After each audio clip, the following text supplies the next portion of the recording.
What if I told you that one of Europe's most powerful nations simply vanished?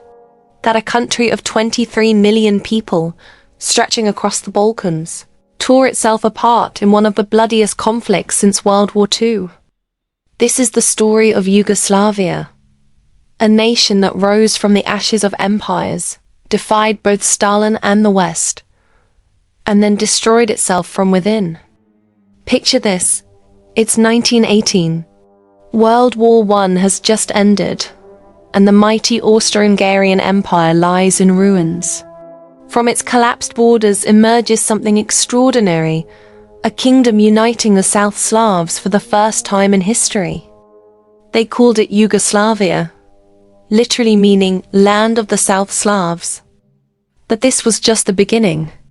In 1941, Nazi Germany invaded and carved up Yugoslavia like a Thanksgiving turkey. The country seemed finished, until a charismatic communist leader named Josip Broz Tito emerged from the mountains. Tito didn't just fight the Nazis. He fought everyone. Communist partisans battled fascist occupiers and royalist forces in a three-way civil war that would make Game of Thrones jealous. When the smoke cleared in 1945, Tito stood victorious, proclaiming the Socialist Federal Republic of Yugoslavia. Here's where it gets crazy. Tito looked at Stalin and basically said, "Thanks, but no thanks." In 1948, Yugoslavia broke with the Soviet Union, the first communist country to tell Stalin to buzz off and survive. Suddenly, Yugoslavia was playing both sides. The West poured money into Tito's Yugoslavia to spite the Soviets. The result? An economic miracle.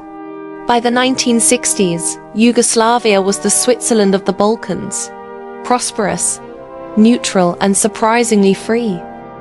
Yugoslavs could travel anywhere, own businesses, and even criticize the government within limits. It was socialism with a human face, decades before anyone else tried it. The economy grew 6% annually. The future looked bright. But beneath the surface, ancient hatreds were stirring. Yugoslavia wasn't really one nation. It was 6 republics held together by Tito's iron will and communist ideology.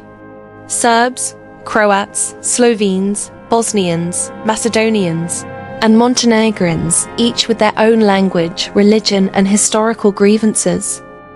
The wealthy northern republics, Slovenia and Croatia, got tired of subsidizing the poorer south.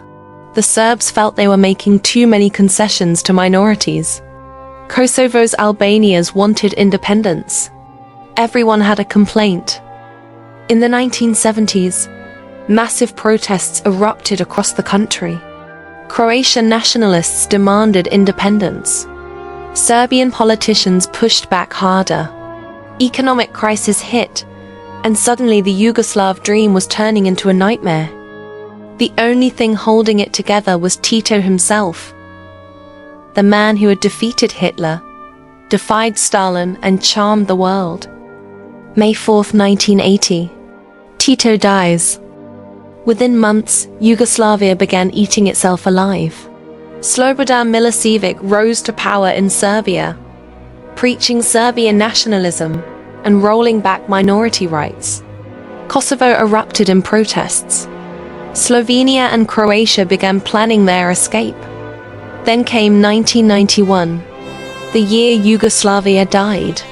Slovenia declared independence, followed by Croatia.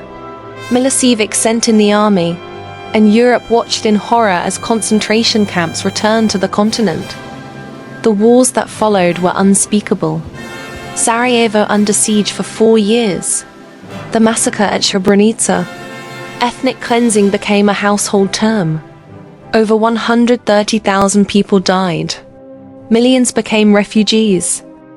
Today, Yugoslavia is just a memory.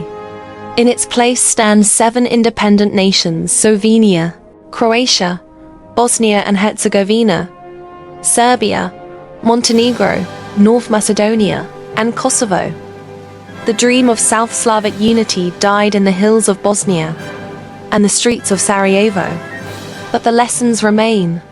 That prosperity can mask deep divisions, that charismatic leaders are mortal, and that the line between civilization and barbarism is thinner than we'd like to believe. The Balkans are still called the powder keg of Europe for a reason.